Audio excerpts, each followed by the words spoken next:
Perfecto. Hola, profe, buenas noches. Buenas. Bueno.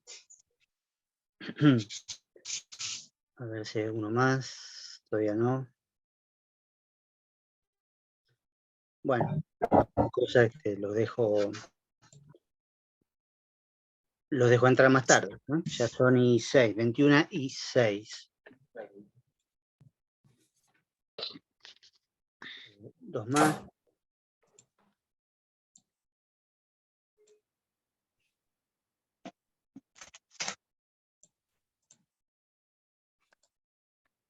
Bueno, traten de apagar los audios por ahora, si no tengo que apagar uno por uno y no es un lío. Bueno, hoy habíamos quedado ya en la clase pasada, empezar a ver el tema 1, que es Saussure.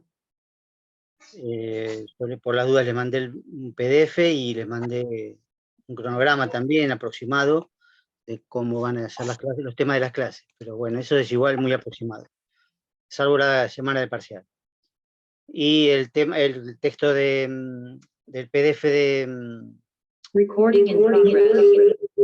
bueno, es el que vamos a ver hoy, digamos. Vamos a empezar a ver hoy, ¿no? Nos va a llevar por lo menos 3 clases, pero hoy vamos a ver una cosa muy, muy importante como inicio, porque Saussure en realidad es, como les había adelantado, el que inventó, por decir así, la palabra semiología como estudio de los signos. Pero para llegar a eso tenemos que pasar por una serie de pasos, por supuesto, una serie de etapas que él mismo hace, y después recién entrar a lo que sería la semiología como concepto y al signo como concepto. Saussure era un lingüista, es decir, estudiaba el lenguaje, ¿sí? La ciencia que estudia el lenguaje en general se llamaba lingüística. Él vivió más o menos entre mediados del siglo XIX y 1913 o 14. Tiene una biografía breve en el PowerPoint que está en el campus, así que ahí pueden ver un poquito al principio, hay también una foto de él. Bueno, Julieta, me parece que todo el mundo está escuchando, así que no, yo otra cosa no puedo hacer. Ah, ahí está, bueno, barro, me alegro. Él, bueno, entre 1903 y 1905 dio unos cursos de lingüística general en la Universidad de Ginebra, en Suiza. Era suizo de habla francesa, ¿no? Vieron que Suiza tiene una parte alemana, Federer, italiana y una parte francesa. Y bueno, Saussure era de habla francesa, por supuesto que dominaba decenas de idiomas, ¿no? Se dedicaba a la lingüística justamente. Y mientras él va estudiando la lingüística, cuando se prepara para ser a su vez profesor e investigador, encuentra una serie de cuestiones que, bueno, no lo satisfacen en su propia ciencia, digamos, y lo que se propone es transformarla, como hacen, digamos, todos los grandes genios. Piensen que es contemporáneo de Freud, aunque Freud vivió más, ¿no? Vivió hasta el 38, pero tiene cierta relación, De hecho, cuando alguna vez vean Lacan, van a poder entenderlo mejor gracias a haber estudiado Saussure en algún momento, porque Lacan lee a Freud a través de Saussure. Se junta el psicoanálisis y la lingüística de una manera muy interesante. Pero bueno, vuelvo a eso. Hay un antes y un después de Saussure, un antes y un después de la publicación del curso de Lingüística General, que no fue escrito directamente por él, sino en realidad recopilado por un grupo de alumnos, 2 principalmente, y publicado post-mortem, digamos, póstumo, después de que Saussure se muriera sin que él lo pudiera revisar. Es un libro fundamental para la lingüística, pero el autor realmente no es exactamente él. Ellos aprovecharon todo lo que tenían de apuntes de su profesor y también los apuntes personales, y armaron el libro, ¿no? El curso de lingüística general, del cual está sacado el PDF que ustedes tienen. En ese sentido, bueno, ahí está todo, ahí está la ruptura, digamos, que hace Saussure. Vamos a ver, digamos, qué es lo que pasa. Hay, en principio, en esa época en que Saussure estudia lingüística, una tendencia a los estudios históricos y comparativos en la lingüística, es decir, a estudiar la historia de las lenguas, reconstruir las familias de las lenguas, por ejemplo, la familia de las lenguas romances, que son las que derivan del latín, como el castellano, como el francés, como el italiano, como el portugués, como el rumano. Insisto, por favor, en que apaguen los micrófonos, porque hace un crujido muy, muy molesto. Bueno, él hace estudios históricos, estudios de campo, se especializa en sánscrito, que es la lengua sagrada de la India, la lengua en la que están escritos los libros sagrados de las religiones hindúes, indias, la religión hindú. Y bueno, él a partir de ahí, digamos, lo que ve es que la lingüística no tiene una base teórica suficiente, por lo menos para él. No hay una teoría completa y global de lo que sería el lenguaje. Él ve la idea que en ese momento de alguna manera predomina sobre el lenguaje es incorrecta, ¿no? De alguna manera el lenguaje en ese momento se daba por sentado que era una especie de nomenclatura. Nomenclatura significa un grupo de nombres para las cosas, ¿no? Palabras y cosas. Las palabras representan cosas.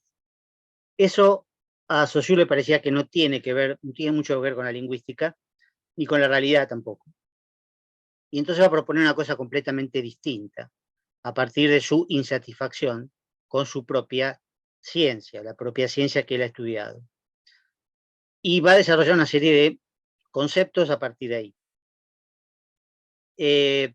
Nota también, por supuesto, que el lenguaje, que en principio podemos definir de una manera muy general como la capacidad de expresión que tienen los seres humanos, que tenemos los seres humanos, de expresión hablada, ¿no? Expresión oral, vocal. Este es el lenguaje, una capacidad que es inherente al ser humano. No hubo nunca una sociedad sin lenguaje, ni un lenguaje sin una sociedad. Después puede desaparecer la sociedad y hay que ver qué pasa con el lenguaje, pero en principio el lenguaje está inextricablemente unido al ser humano como tal. Por lo tanto, su origen se pierde en los tiempos, digamos, no se sabe cuándo empezó el ser humano a hablar. Sí se puede tener una idea de cuándo empezó a escribir. La escritura es otro fenómeno completamente distinto que no debemos confundir con el lenguaje hablado, ¿sí? Porque la escritura es un fenómeno, como sugerí recién, más reciente, y no todas las culturas tuvieron escritura. En realidad, la minoría de las culturas que existieron en el mundo tuvieron escritura. Aún hoy hay culturas que no tienen escritura, pero por supuesto hablan, desde ya, se comunican. Y entonces este lenguaje, así definido de una manera muy, muy general, pero es eso, para Saussure es algo demasiado heterogéneo. Lo llama heteróclito o multiforme, que es lo mismo. Es decir, es algo demasiado complejo, demasiado inabarcable. Si hubiera que abarcarlo, habría que verlo desde muchos puntos de vista, cada uno de ellos también definido por alguna ciencia, porque la psicología puede estudiar el lenguaje, la historia, la antropología, la sociología. Hay muchas ciencias que pueden estudiar el lenguaje desde su punto de vista, pero lo que a él le va a interesar es qué parte exacta, precisa del lenguaje va a estudiar la lingüística como ciencia, a partir de lo que él desarrolla. La lingüística no puede abarcar todo esto, ¿sí? Sino que va a abarcar solamente una parte del lenguaje. insisto, el lenguaje es un fenómeno demasiado complejo para ser abarcado por una sola ciencia. Y además tiene muchos aspectos que lo hacen muy difícil de estudiar de manera sistemática, porque es muy variable, porque tiene cuestiones fisiológicas, físicas, psicológicas, sociales, es decir, tiene muchos aspectos, por eso es multiforme también, porque tiene muchos aspectos y eso hace que sea difícil deslindar esos aspectos con claridad y a su vez cómo estudiarlos. Entonces, para empezar a estudiar el lenguaje, va a proponer dividirlo en dos partes, ¿sí? En dos partes muy bien definidas, dos partes que son contrapuestas, ¿no? Son opuestas entre sí, son como dos polos, pero que no hay nada entre ellos, digamos, ¿no? Y cada una de sus características se opone a una característica de la otra parte. Eso, digamos, lo pueden ver también desde ya en todo, no solo lo que explica él, sino también está muy bien en el PowerPoint. Juro que esto no es ginebra ni nada por el estilo, ¿eh? Es un té verde muy rico. Bueno, esas dos partes él las va a llamar lengua y habla, ¿sí? Entonces el lenguaje se divide en lengua y habla. Si lo tuvieran que dibujar en el pizarrón, porque no quiero abrir la pizarra porque tengo miedo que se me descuajeringue todo, ponen arriba lenguaje, dos flechitas, lengua y habla. Y pueden poner abajo de lengua y abajo de habla todas las características que vamos a ir viendo ahora. Que como dije antes, son opuestas también, ¿no? Fíjense que hay dos cosas acá interesantes. Una es que el pensamiento de Saussure tiende a ser dicotómico, binario, por decir así. Siempre ve dos partes de las cosas. Digo esto, aunque no nos sirve demasiado, porque hay otros autores que tienen un pensamiento más bien tricotómico, triádico o ternario, ¿sí? Y piensan todo en forma de 3. En cambio, Saussure piensa todo en forma de 2. Vamos a ver varias dicotomías. La primera es esta, lengua y habla. Vamos a ver que son, por supuesto, distintas, pero a su vez son mutuamente interdependientes, ¿no? Dependen entre sí. Pero primero hay que verlas bien como opuestas para entenderlas mejor y después ver cómo se correlacionan, digamos, y por qué son necesarias la una a la otra. Lengua y habla. Langue y parole sería en francés, originalmente, ¿no? Y otra cosa interesante es, acá empezamos a ver también la precisión de los términos, ¿no? La precisión de los términos técnicos, que es característica de este tipo de materias, y que a ustedes, bueno, les va a servir para todas las carreras. Es decir, empezar a aprender a usar los términos específicos de cada autor, con sus definiciones, por supuesto, pero que después en otro autor puede significar otra cosa completamente distinta. En el caso principal se nota mucho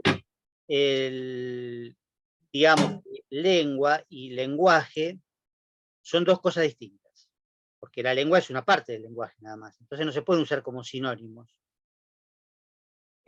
Por ahí en el habla cotidiana, digo, o en otro autor, o en otro contexto, que no sea Saussure, fuera de Saussure, lengua y lenguaje podrían llegar a ser sinónimos, podrían intercambiar quizás, o usar de manera indiferente, poco precisa.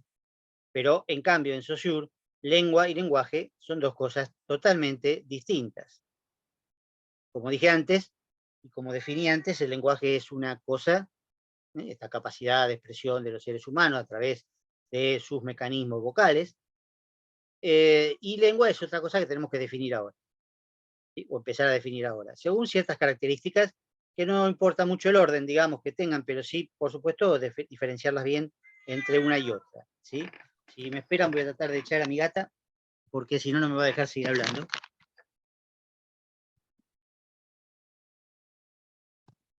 Perdón, ahora va a llevar para entrar, pero bueno, voy a tratar de evitar que entre, que quiera entrar.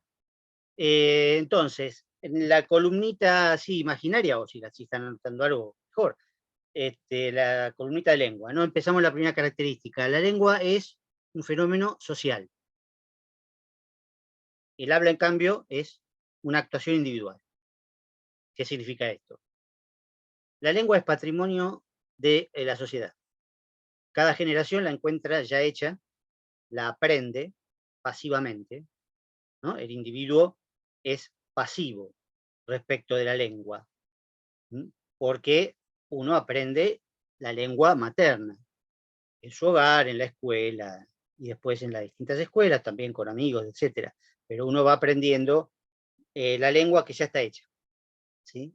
Y mi generación, la generación de ustedes, que en realidad hablamos la misma lengua básicamente, va a dejar a las próximas generaciones la misma lengua, porque es algo social, es un patrimonio, un tesoro social, que pertenece a todos, al conjunto de la sociedad.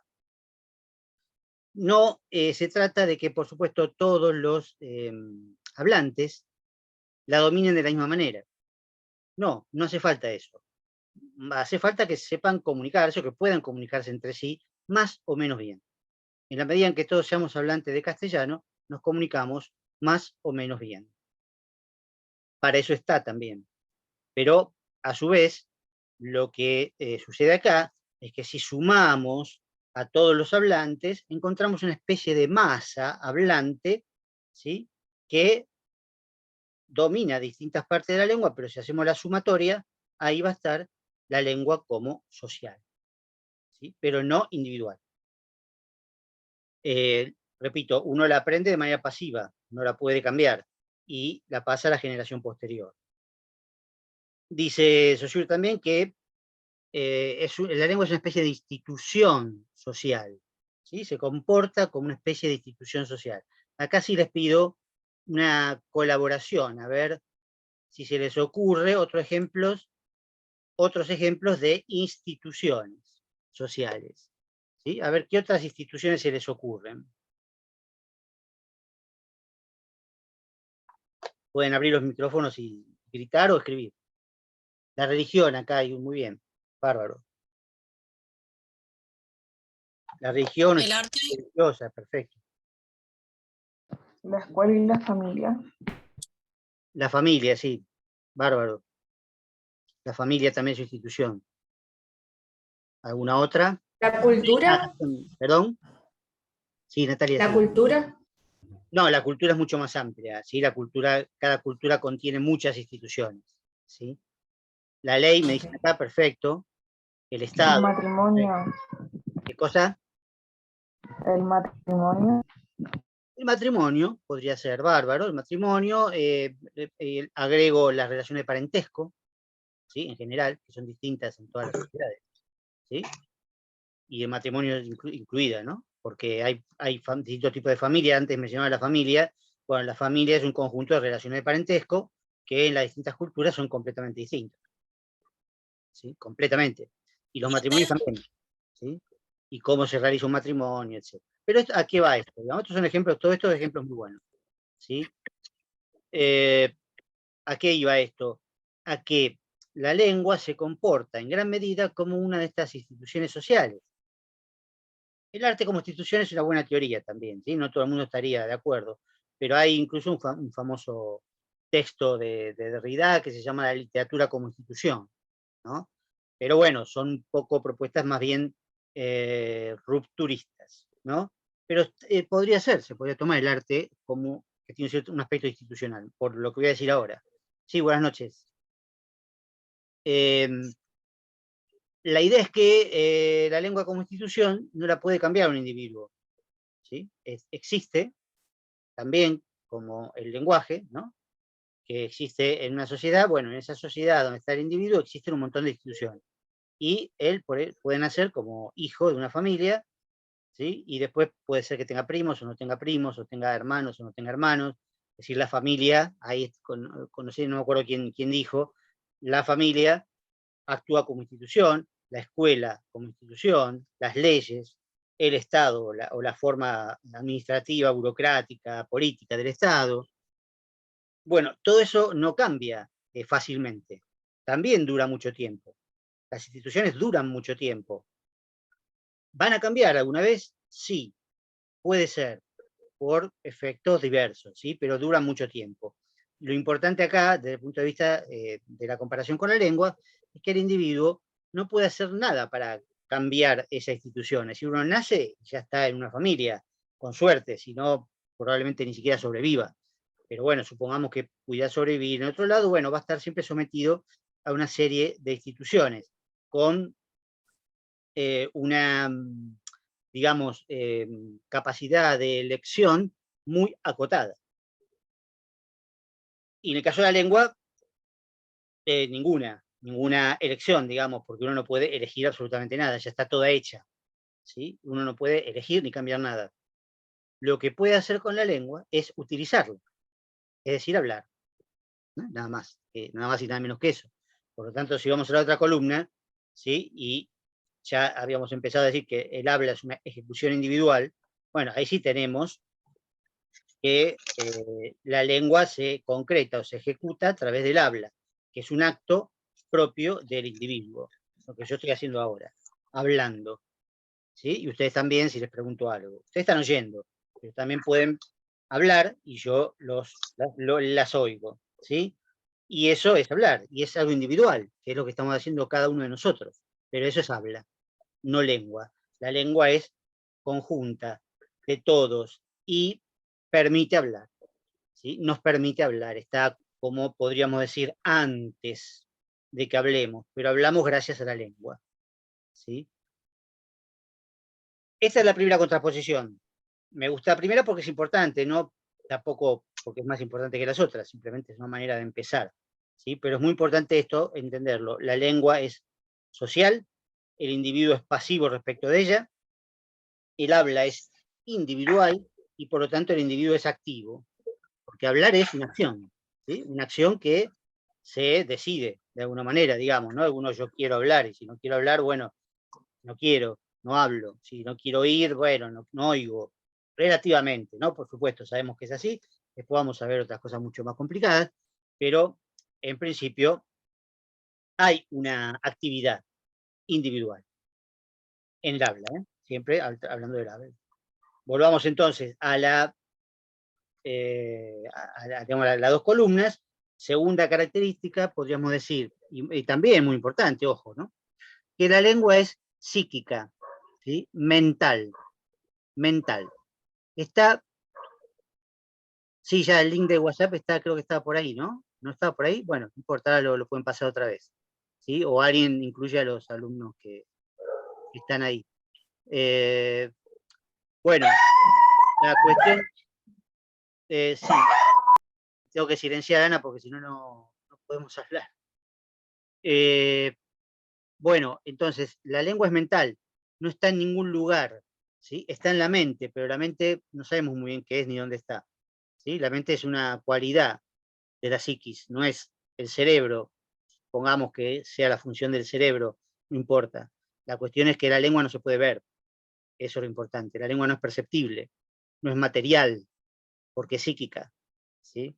Esto es un punto crucial que se entienda, porque ahora todo lo que veamos respecto de la lengua, ¿sí? Va a ser también psíquico y mental. Esos son sinónimos, ¿eh? Psíquico y mental para este caso es sinónimo, y casi sinónimo también de psicológico, pero podemos reservar más bien psicológico para lo individual, mientras que psíquico es más general. Y efectivamente la lengua tiene esta categoría tan compleja y tan profunda que uno puede llegar a pensar, bueno, pero entonces, ¿dónde está? ¿No existe?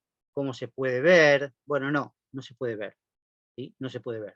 Se infiere, se deduce de los hechos de habla, porque el habla sí, por supuesto, tiene otras características que no son mentales o psíquicas. Tiene, sí, como decía recién, o como sugerí recién, una característica psicológica, ¿sí? Si vamos a la otra columna, porque, bueno, hablar implica una acción psicológica también, ¿no? Yo pienso y hablo, o pienso mientras hablo, o por lo menos quiero hablar y hablo. Son características psíquicas. La voluntad, por ejemplo, ¿no? La atención cuando estoy oyendo. Esas son características psíquicas, psicológicas, vamos a dejarla para ponerla en este lugar, pero del individuo. Fíjense que un individuo puede tener algún tipo de problema psíquico que lo lleve a tener afasia, ¿no? Es decir, no poder hablar, y es un problema psicológico, efectivamente, pero no afecta a la lengua, afecta el habla de ese individuo, pero no la lengua en su conjunto. La lengua sigue existiendo, ¿sí? Quizás ese individuo se pueda curar y pueda empezar a hablar, o no.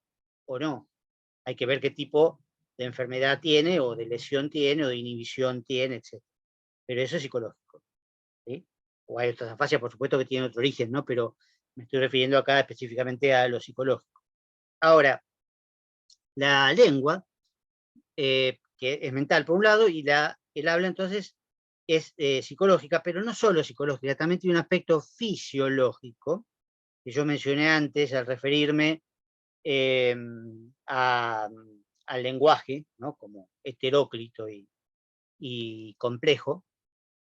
¿Por qué fisiológico? Porque para hablar se necesita, ¿sí? Que intervengan una serie de órganos del cuerpo humano, del organismo humano, ¿sí? Desde los pulmones que expelen el aire, que pasa por la laringe, por las cuerdas vocales, por la boca, ¿sí? Todo eso es un mecanismo fisiológico, biológico, si se quiere, propio de la especie humana, con órganos que sirven para otra cosa y órganos que son específicos, ¿no? Porque bueno, los pulmones sirven, por supuesto, para respirar, etc. Pero las cuerdas vocales, por ejemplo, sirven justamente para hablar, se llaman cuerdas vocales, ¿no? Entonces, eso es un aspecto fisiológico. Y también tiene un aspecto físico, el habla. Sí, el habla tiene un aspecto físico. ¿Por qué? Porque el habla es material, es sonido. Es sonido. Y el sonido es un fenómeno físico, que solo puede existir en un medio físico que es el aire, ¿sí? O, por supuesto, como en este caso, puede ser transmitido a través de dispositivos electrónicos, etcétera, que son también, por supuesto, elementos físicos, pero sobre todo el sonido. Es decir, yo emito sonidos y todo el aparataje que está entre nosotros en este momento convierte ese sonido a diversas formas, y después ustedes también lo oyen como sonido. Y más o menos oyen el mismo sonido que emití yo, más o menos. Puede estar deformado, etc. Pero de todas maneras es sonido. De los parlantes que ustedes tienen sale sonido, ¿sí? Y yo introduzco el sonido en el micrófono, pero siempre a través del aire. Todo eso queda del lado del habla. Toda esa complejidad queda del lado del habla. La lengua queda solamente con su característica de mental, psíquica. Y ahí empieza un poco a entenderse el principio que está buscando Saussure, que es el principio de la homogeneidad, ¿no? Es decir, todo lo que es mezcolanza de cosas la tira para el lado del habla. Lo que es homogéneo lo deja del lado de la lengua, ¿sí? Acá se nota más en esto, ¿no? En este aspecto de lo que sería la lengua contrapuesta al habla. El habla ya aparece como algo concreto, como algo perceptible, no visible, ¿sí? Sino audible. Visible es otra cosa, porque bueno, visible sería la escritura. Pero ya hemos visto que la escritura es otra cosa completamente distinta, que a veces se puede utilizar como comparación, como punto de referencia, pero siempre teniendo mucho cuidado. Porque la escritura no es ni lengua ni habla. Puede ser, en cierto sentido, una manifestación del habla. Puede ser. Pero es mejor dejarlo de lado y no complicarse la vida. Estamos hablando de lenguaje hablado, oral, vocal, ¿sí? Y ese lenguaje es perceptible en forma auditiva, sonora. Bueno, otra característica, ¿no? Si volvemos a las dos columnitas, otra característica de la lengua. La lengua es, podemos decir, invariable, estable, inmutable, a corto y mediano plazo, ¿sí? Es decir, en tiempos bastante largos, como sugería al principio de todo, la lengua permanece igual a sí misma.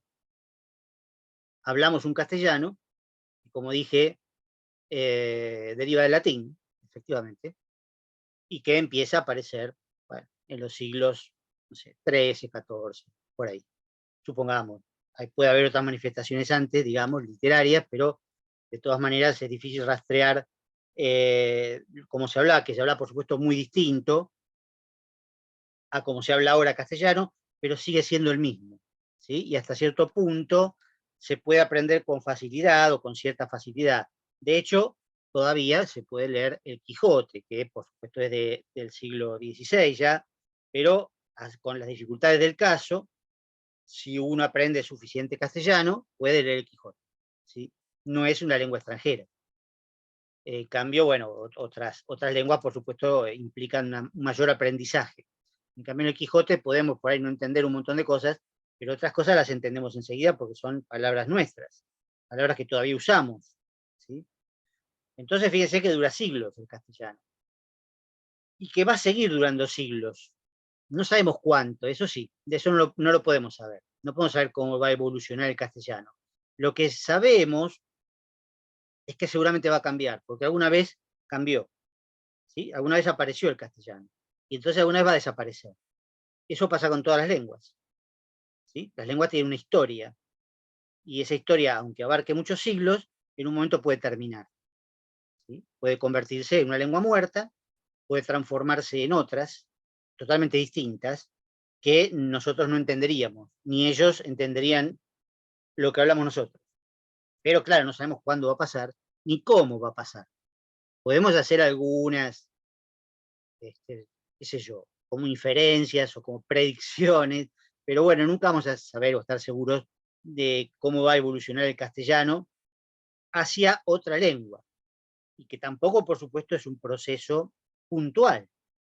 Es un proceso que también dura muchos años o siglos, ¿sí? Porque no es que la gente en España o en Rumania o en Francia o en Italia, que tampoco existían como tales, pero no importa, por decirlo rápidamente, no es que se acostaron hablando francés y se levantaron hablando, perdón, se acostaron hablando latín y se despertaron hablando castellano. No, de un día para el otro no ocurre eso. Ocurre también muy lentamente hasta que de repente toda la lengua ha cambiado y se ha transformado en otra completamente distinta, ¿sí? Pero eso es un proceso que no podemos ni controlar, ni prever con seguridad, ni, bueno, saber cuándo va a empezar ni cuándo va a terminar.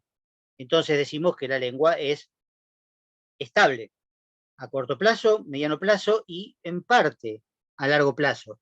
Después vamos a ver más adelante, si tenemos tiempo, igual si no hay un video que yo hice sobre eso, que la lengua justamente es inmutable, pero también es mutable al mismo tiempo, ¿no? Como estaba diciendo recién, es inmutable a corto plazo, inmutable a largo plazo, y ahí tenemos que ver por qué ocurre eso. Pero todavía es prematuro verlo. Esto es un hecho. Después vamos a ver la explicación, pero en realidad es un hecho. Y también es, si nos ponemos a pensar, es estable e invariable, algo que ya venía arrastrando de antes, ¿no? De lo social, entre individuo e individuo, ¿sí? Como decía antes, nosotros, hablando, esto ya se va a cortar ahora, así que cuando se corte, recuerden que usamos el mismo link para volver a entrar y arrancamos de vuelta. Porque no me dice exactamente cuándo va a cortar, dice solamente menos de un minuto, ya lo saben. Digo, es estable de individuo a individuo, hablamos todos más o menos lo mismo, ¿sí? Con pequeñas variantes, sí, sin duda, pequeñas variantes que pueden ser debidas a conocimiento, debidas a tener distintas tonadas o acentos, o formas de pronunciar determinadas